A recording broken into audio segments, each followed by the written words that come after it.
제가 오늘 오면서 확인했더니 제가 2017년도에 21일 부활절 맞이 새벽 기도에 왔었더라고요. 그리고 여의도 침례교회가 저한테는 좀 친근한 느낌이 있는 이유가 국명호 담임 목사님 장모님이 저 대전 대흥 침례교회 출석하고 계셔서 그래서 친근한 느낌이 있습니다.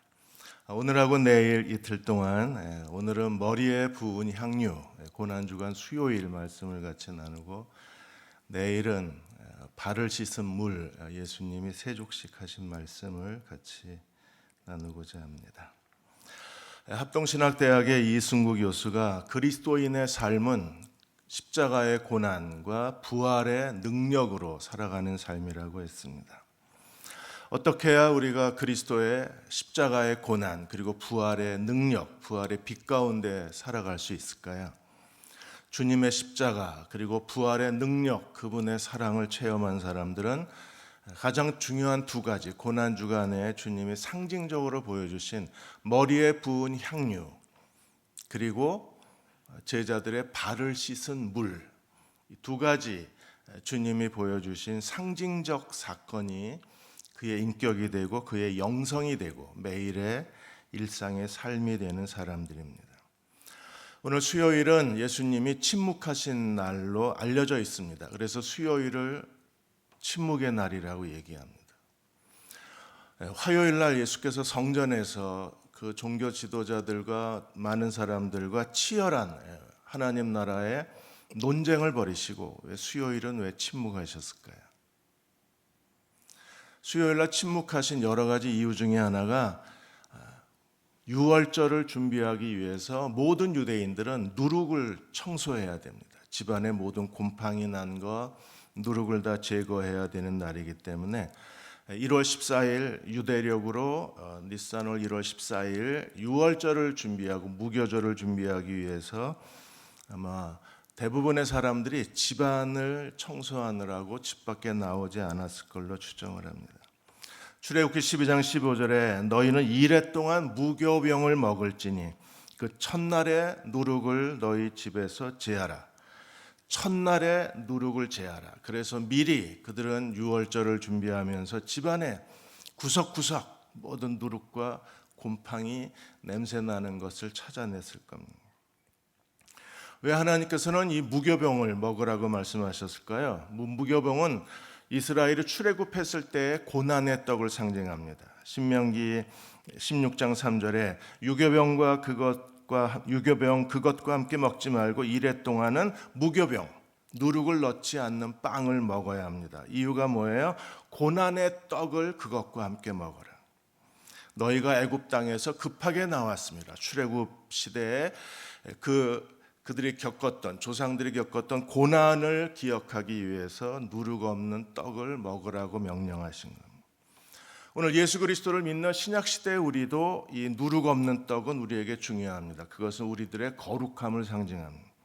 고린도전서 5장 7절에서 8절까지 보시면 너희는 누룩 없는 자인데 새 덩어리가 되기 위하여 묵은 누룩을 내어버려라. 우리도 오늘 모든 묵은 누룩을 다 내다버려야 합니다. 이스라엘 백성들이 유월절을 준비했던 것처럼 우리의 유월절 양 곧 그리스도께서 희생이 되셨느니라. 이러함으로 우리가 명절을 지키되 묵은 누룩으로 말고 악하고 악의에 찬 누룩으로 말고 악하고 악의에 찬 묵은 누룩을 내어버리고 우리가 하나님 앞에 유월절 무교절을 어떻게 지켜야 합니까? 순전함과 진실함에 누룩 없는 떡으로 명절을 지키자고 바울은 권면을 했습니다.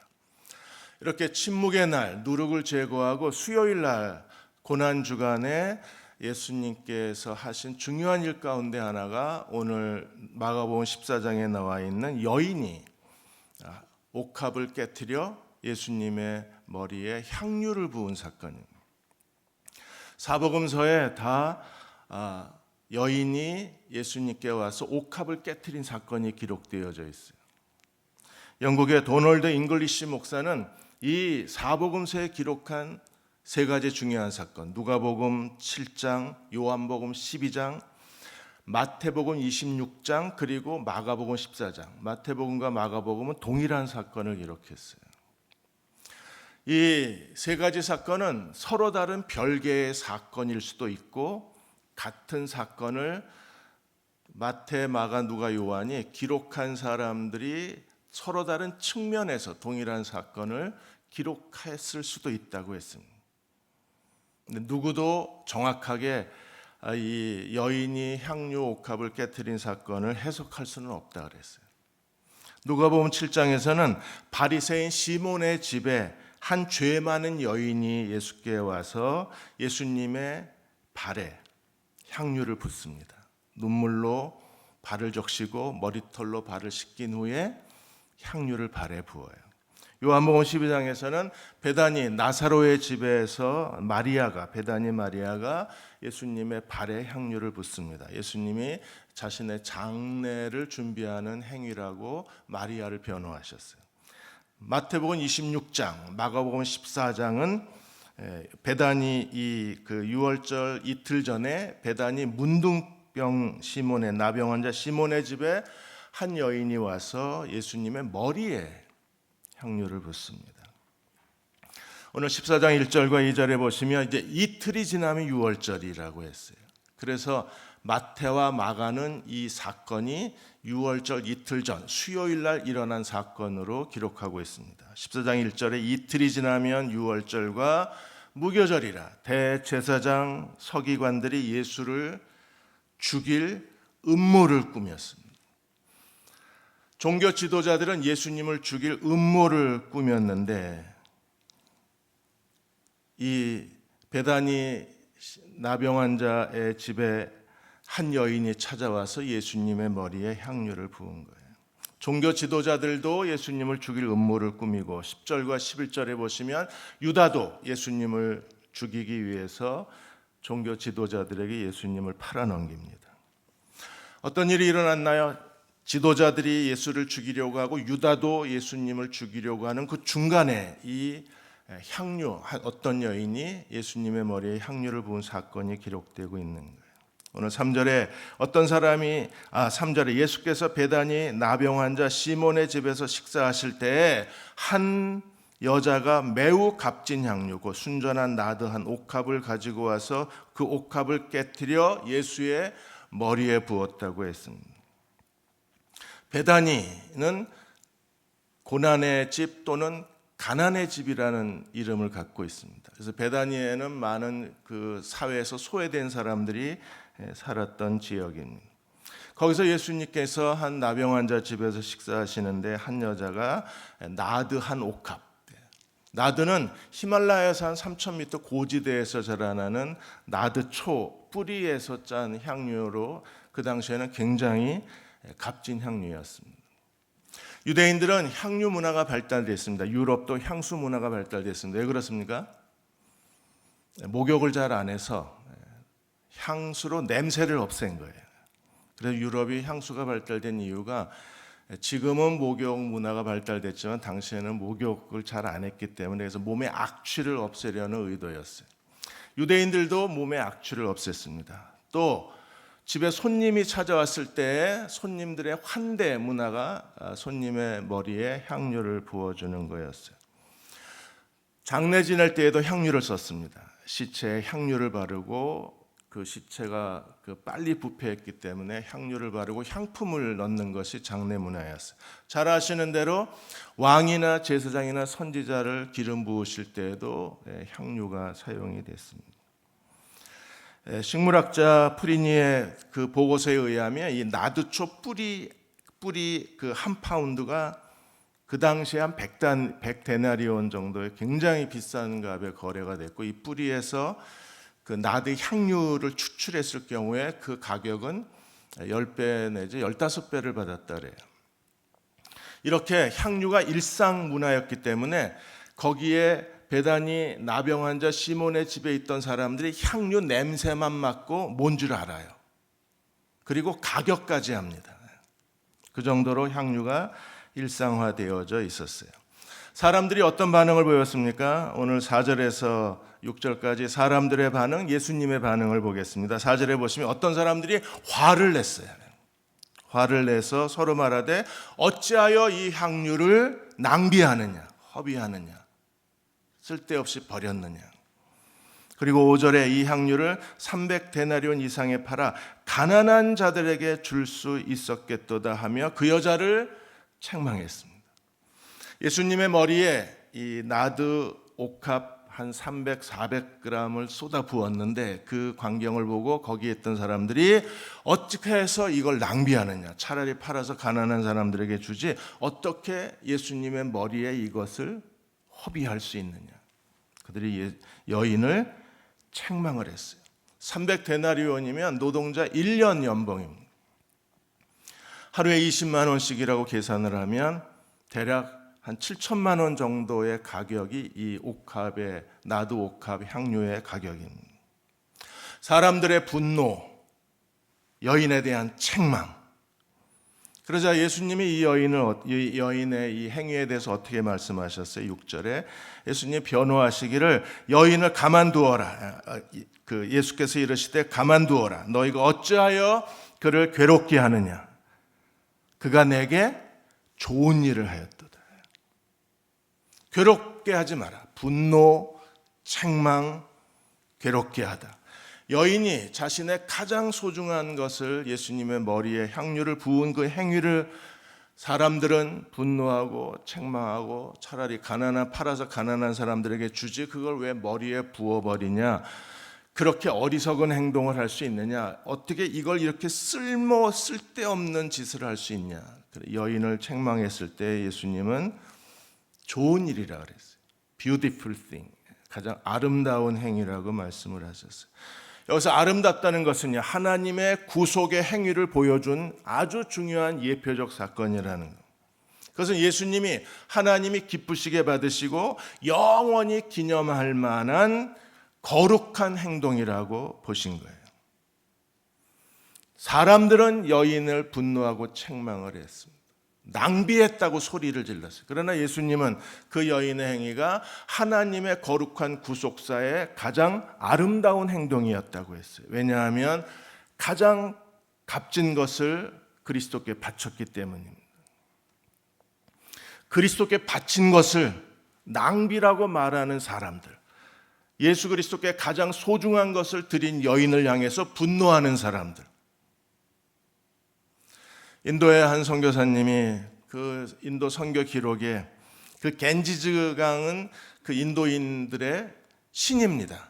겐지즈강 여신이라고 부르고, 그리고 그 겐지즈강 일부 구역에는 악어떼들이 모여 있는 웅덩이가 있어요. 거기에 사람들이 자기들의 자식을 갖다 바칩니다. 어느 한 여인이 그 힌두교 여인이 아들 둘을 데리고 그 겐지즈 강가로 갑니다. 선교사는 직감적으로 아이를 악어 신에게, 겐지즈 여신에게 바친다는 것을 알고 그 여인을 설득을 합니다. 그러나 여인은 대답도 하지 않고 두 아들을 데리고 가는데 품에 안긴 아이는 장애 아이였어요. 한 아이는 굉장히 건강하고 또 영리하게 보이는 아이였고 품에 안은 아이는 장애 아이였었어요. 선교사는 직감적으로 아마 장애아를 그 겐지즈강 여신에게 바칠 거라고 생각을 했습니다.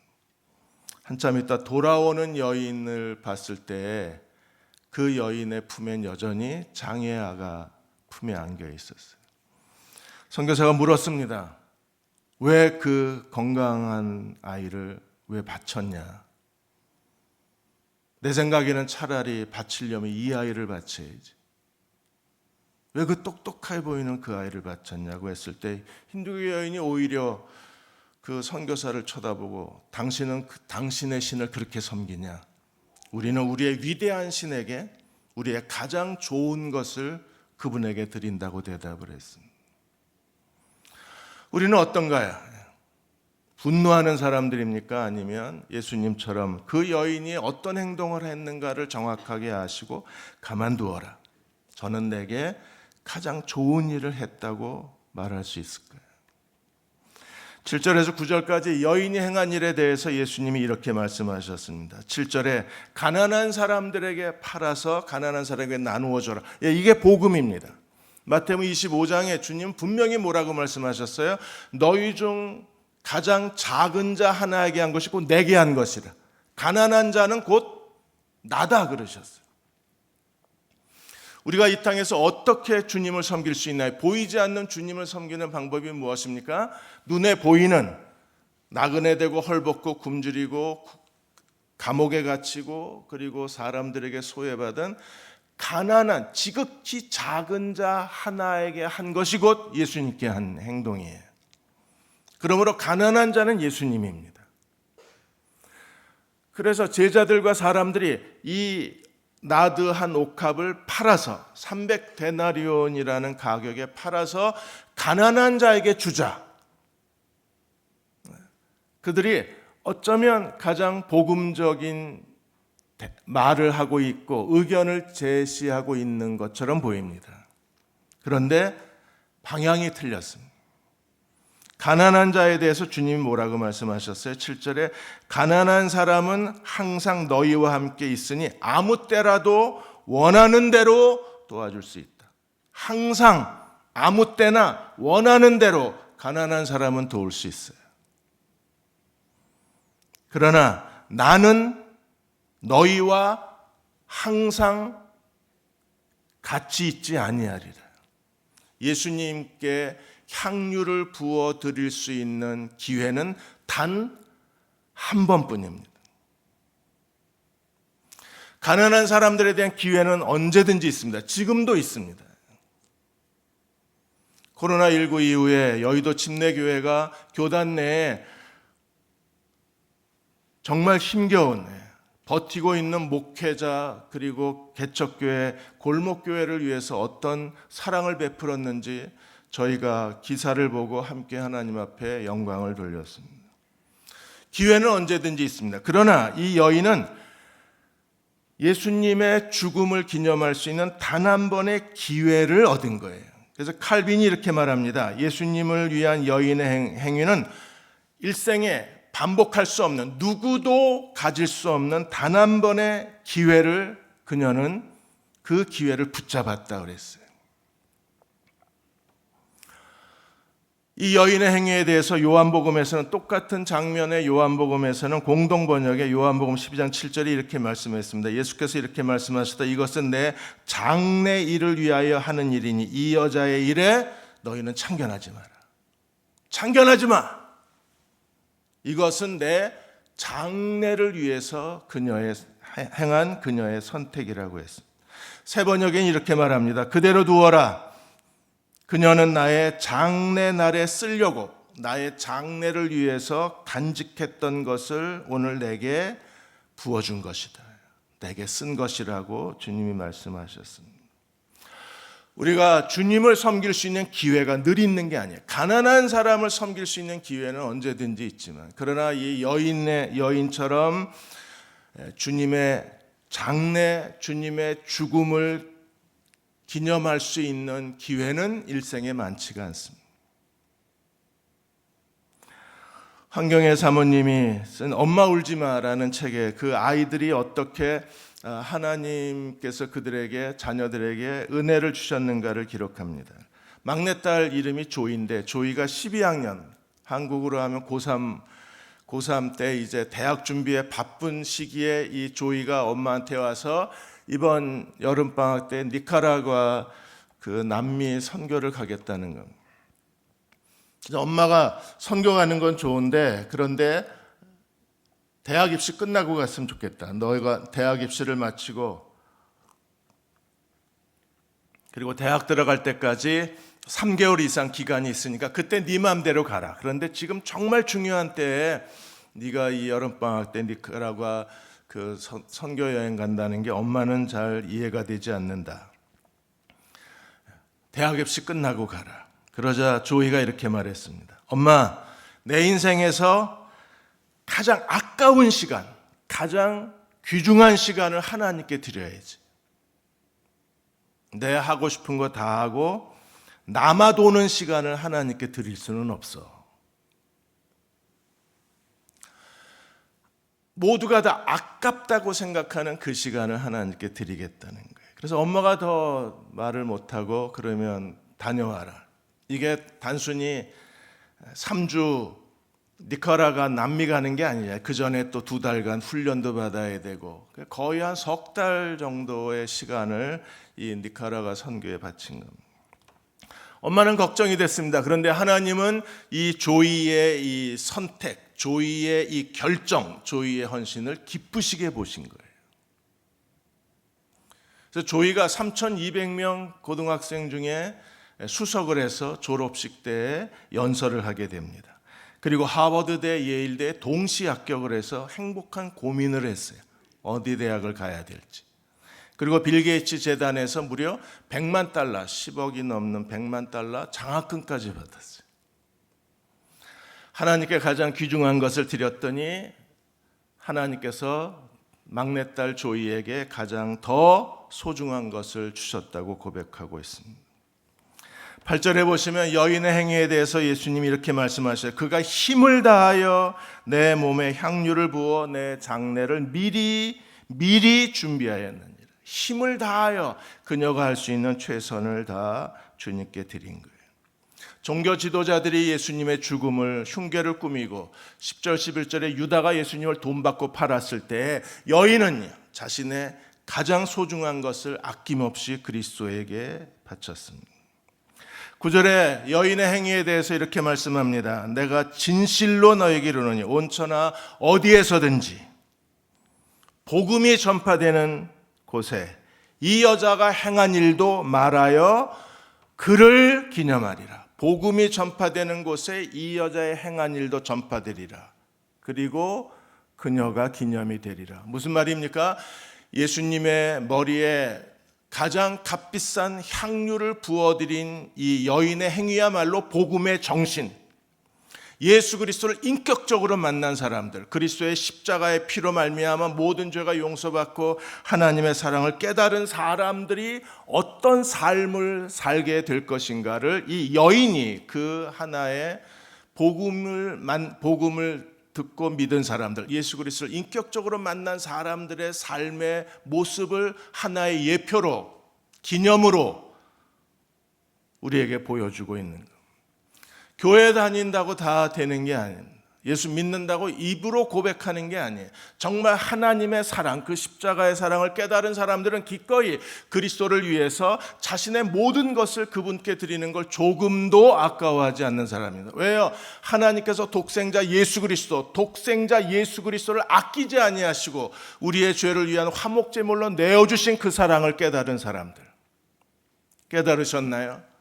예수께서 우리의 죄를 용서하기 위하여 십자가에 사람들의 그 흉계로 인해서 십자가에 그 고통스럽게 죽어가시면서 40에 하나 감한 채찍을 맞으셔서 온몸이 피투성이가 되신 채 예수께서 십자가에 죽으신 그 이유 무엇 때문입니까? 우리의 죄를 용서하시고 우리를 의롭다 하시기 위해서 그리스도께서 자신의 가장 소중한 목숨까지도 기꺼이 십자가의 화목제물로 내어드리셨기에 그 사랑을 깨달은 사람들이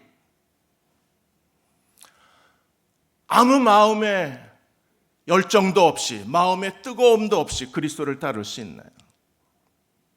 기꺼이 이 여인들처럼 우리도 예수님의 발을 우리의 눈물로 적시고 우리의 머리털로 그 발을 씻어드리고 그 발에 향유를 부어드리고 싶지 않을까요? 나를 위하여 모든 것을 버리시고 십자가의 부끄러움을 개의치 아니하시고 십자가에 죽으신 그 예수 그리스도의 사랑을 깨달았다면 우리가 그분께 드리는 것을 아까워할 수 있을까요? 로마서 5장의 예수님의 사랑에 대해서 바울은 이렇게 고백합니다. 로마서 5장 6절에 우리가 아직 연약할 때, 우리가 무능할 때, 아무것도 할 수 없을 때 기약대로 그리스도가 경건하지 않는 자를 위하여 죽으셨도다. 그리스도가 죽으신 이유가 뭐예요? 경건치 못한 우리들의 더러운 죄를 용서하시기 위하여 그분이 십자가에서 죽으셨습니다. 자신의 죄를 스스로 어떻게 할 수 없는 우리의 무기력을 아시고 그리스도께서 세상 죄를 지고 가시는 하나님의 어린 양, 유월절의 어린 양으로 희생을 당하신 거예요. 로마서 5장 8절에 우리가 아직 죄인 되었을 때 그리스도께서 우리를 위하여 죽으심으로 하나님께서 우리에 대한 자기의 사랑을 확증하셨느니라. 우리가 아직 죄연되었을 때 십자가의 죽으심으로 우리를 향한 하나님의 사랑을 명백하게 증거하신 게 무엇입니까? 그리스도의 십자가의 죽음입니다. 로마서 5장 10절에 우리가 아직 죄인 원수 되었을 때 그 아들의 죽으심으로 말미암아 하나님과 화목하게 되었은즉 화목하게 된 자로서는 더욱 그의 살아나심으로 인하여 말미암아 구원을 받을 것임이라. 그 아들의 죽으심으로 말미암아 하나님과 더불어 화목하게 되었은즉 하나님과 더불어 화목한 사람들은 어떻게 살아야 돼요? 그의 살으심으로 인하여 더 구원에 이르게 된다고 했습니다. 예수 그리스도의 죽음과 부활을 믿은 사람들, 십자가에 죽으신 그리스도를 단순히 머리로 이해한 것이 아니라 가슴으로 만난 사람들은 어떻게 삽니까? 기꺼이 예수님의 머리에 나드 옥합을 깨뜨려 그 머리에 향유를 부은 여인처럼 우리는 자신의 가장 소중한 것을 그리스도께 아낌없이 드리기에 조금도 주저하지 않는 사람들입니다. 하나님의 사랑을 깨달았다면 우리는 내가 드릴 수 있는 최고의 가치, 가장 소중한 것, 그리고 우리가 하나님께 드릴 수 있는 전부를 그분께 드리는 것을 조금 더 주저하지 않을 것입니다. 가인과 아벨이 하나님 앞에 제물을 드렸을 때 아벨은 양의 첫 새끼, 첫 새끼는요 모든 걸 걸은 겁니다. 첫 새끼가 죽으면, 그리고 그 어미 양이 더 이상 새끼를 안 낳으면 아벨은요 망한 거예요. 양의 첫 새끼는 아벨의 미래입니다. 아벨의 성공의 가능성입니다. 아벨의 전 재산입니다. 둘째가 없으면, 둘째 양이 없으면 아벨의 인생은 끝난 거예요. 다른 직업을 찾아야 됩니다. 가인은요 그냥 창고에 들어가서 눈에 보이는 것 몇 가지 주섬주섬, 그래서 하나님이 가인과 그 제물을 거절하시고 아벨과 그 제물을 연락하신 이유가 여기에 있는 거예요. 아벨은 자기가 드릴 수 있는 전부를 하나님께 드린 거예요. 여의도 침례교회는 이 예수님의 머리에 향유를 부은 여인처럼 지금까지 국내 교회 개척과 가난한 목회자들과 고통받는 이웃과 세계 선교 중앙아시아, 여러분들은 자신이 가지고 있는 가장 소중한 옥합을 깨뜨려 기꺼이 예수님의 머리에 부어드리신 분들입니다. 지금도 오늘도 계속 우리는 그분의 머리에 향유를 부어드려야 하고 내일도 우리는 여전히 그분의 예수님의 머리에 향유를 부어드리는 그리스도의 종들이어야 돼요. 그들이 하나님의 사랑을 깨닫고 그 사랑 안에 살아가는 사람들입니다. 바나바가 자신의 전 재산을 바쳐서 초대교회가 진정한 공동체를 이루었어요. 그러자 많은 사람들이 자신이 가진 소중한 재산을 바침으로 인해서 모든 사람들이 물건을 공유하는 진정한 사랑의 공동체가 세워졌습니다. 그러자 그걸 흉내낸 사람이 있었어요. 누구였습니까? 아나니아 삽비라였어요. 그들은 일부만 바치고 다 바친 것처럼 자기를 속였어요. 아니, 다 바치기가 아까웠을 겁니다. 자기가 평생 모은 재산인데 그걸 하나님께 다 바친다는 게 아깝지 않겠어요? 그냥 반만 드려도, 자기들이 드릴 수 있는 만큼만 드려도 누구도 그 두 사람을 책망하지 않았을 겁니다. 그런데 절반만 드리고 일부만 드리고 다 반치 척 흉내내다가 결국 성령을 속이고 초대교회에서 처음 하나님의 심판이 일어난 장면이 바로 아나니아 삽비라 사건이잖아요. 우리가 하나님의 사랑을 얼마나 깨달으냐에 따라서 우리가 주님께 무엇을 드리느냐가 결정될 수밖에 없을 것입니다. 1956년 1월 8일 날 56년에 제가 태어났는데요. 1월 8일 날 미국에 충격적인 뉴스가 던져졌습니다. 미국의 피튼 대학의 짐 엘리엇과 4명의 선교사들이 남미 에콰도르 아우카족에게 복음을 전하다가 그들이 그곳에서 살해를 당했습니다. 아우카족은 아우카라는 말은 야만인이라는 뜻입니다. 이 종족의 이 식인종이었던 이 종족의 원래 부족 이름은 와오다니 부족입니다. 와오다니 부족인데 그들이 식인종이기 때문에 아우카족이라고 이렇게 부르고 있습니다. 라이프지가 10페이지에 걸쳐서 이 5 젊은이의 죽음에 대해서 기사를 썼습니다. 이 5명의 젊은이들은 퀴추아 인디언 부족에게 남에콰도르의 퀴추아 인디언에게 복음을 전하고 그리고 그들이 그 뒤를 이어서 퀴바로 인디언에게 복음을 전하고 그들은 한 번도 선교사가 들어가지 않은 아우카 와오다니 부족에게 관심을 갖고 그들에게 접근할 길을 찾다가 마침내 이 아우카 종족에게 이르게 된 거예요. 강변에 비행기를 착륙시키고 그곳에서 이제 아우카 종족을 만났는데 처음에 친절했던 그들이 갑자기 돌변해서 이 5명의 젊은이가 살해를 당한 겁니다. 라이프지는 이렇게 말했습니다. 이 얼마나 쓸모없는 낭비인가. 29살 젊은이들이 수백 년 식인종이었던 그 야만족에게 복음을 전하기 위해서 그들을 찾아가서 29살 5명의 젊은이가 전부 죽은 일에 대해서 세상 언론은 말합니다. 이 얼마나 쓸데없는 낭비인가. 그러자 짐 엘리엇 부인 엘리자베스 엘리엇이 그 라이프지에 대해서 이렇게 기고를 했습니다. 내 남편의 죽음은 결코 낭비가 아닙니다. 내 남편과 4분은 그들을 위해서 죽으러 간 겁니다. 그들의 죽음은 결코 낭비가 아닙니다. 그들은 죽기 위해서 아우카족 그들을 만났고 그들은 그들을 위해서 기꺼이 죽을 준비가 되어 있는 사람들입니다. 짐 엘리엇의 일기가 나중에 발견이 됐고 피튼 칼리지 2층에 올라가면 짐 엘리엇 일기가 그 액자에 보관되어 있습니다. 하나님, 이 쓸모없는 나무 계피에 불을 붙여 주옵소서. 그리고 주를 위하여 타오르게 하옵소서. 내 삶을 소멸시켜 주셔서. 나의 하나님이여, 내 삶은 주님의 것입니다. 오래 살기 원하지 않습니다. 주님, 내 삶을 주님만을 위해서 바쳐지게 하여 주옵소서. 나중에 짐 엘리엇 부인 엘리자베스 엘리엇이 1년 동안 간호사 공부를 합니다. 그리고 자격증을 따고 남편을 죽인 이 아우카 부족에게 들어가요. 여동생하고 같이. 그리고 그들을 사랑으로 섬깁니다. 이 아우카 부족, 이 식인종들은 여자는 죽이질 않습니다. 나중에 그 사실을 알게 된 거예요.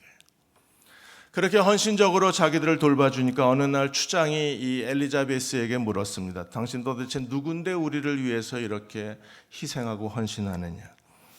그때 엘리자베스가 말합니다. 당신들이 죽인 남자가 바로 내 남편이라고. 남편을 죽인 그 부족을 위해서 그녀가 일부러 간호학을 공부하고 자기들을 찾아와서 자기의 모든 것을 다 희생한다는 그 사실을 보고 추장과 아우카족이 그리스도에게로 돌아옵니다. 그리고 몇 년 전에 이 아우카 종족 언어로 성경이 번역이 돼서 하나님께 봉헌을 했습니다. 기꺼이 자신을 쏟아 부은 사람들, 향유를 부어드린 사람들로 인해서 복음은 지금도 전 세계에 전파가 되고 있는 거예요. 사랑하는 교우 여러분, 여러분은 여의도 침례교회와 함께 자신의 전부를 하나님께 향유로 부어드리신 분들입니다. 그를 기억하리라. 주님은 복음이 증거되는 곳마다 그녀의 행위를 행위가 전파되고 사람들이 기억하리라고 약속해 주셨어요. 하나님은 여러분을 기억하실 겁니다. 그리고 교회도 여러분의 희생과 헌신을 기억할 겁니다.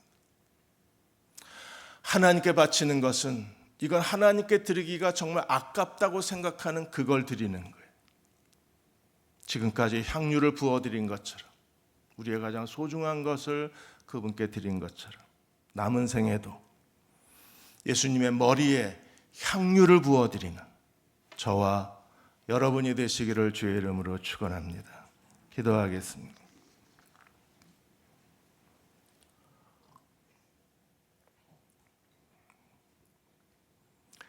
자, 우리 잠시만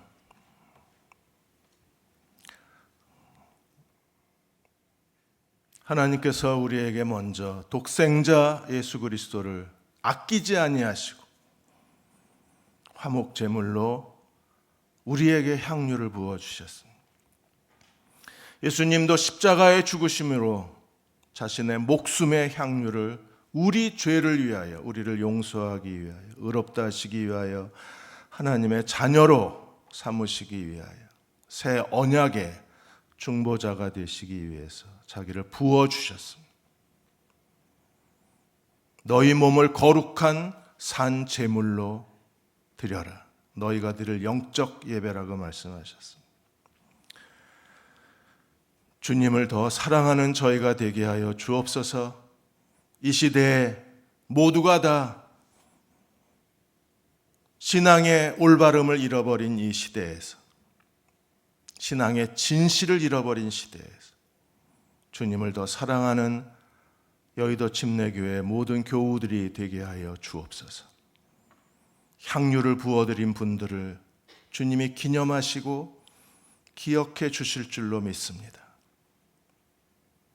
고난주간 이제 남은 시간 동안에 주의 죽으심을 더 깊이 묵상하고 그 사랑을 깨닫고 나의 생애를 주님께 아낌없이 산제물로 드리는 여의도 침례교회 모든 교우들이 되게 하여 주옵소서.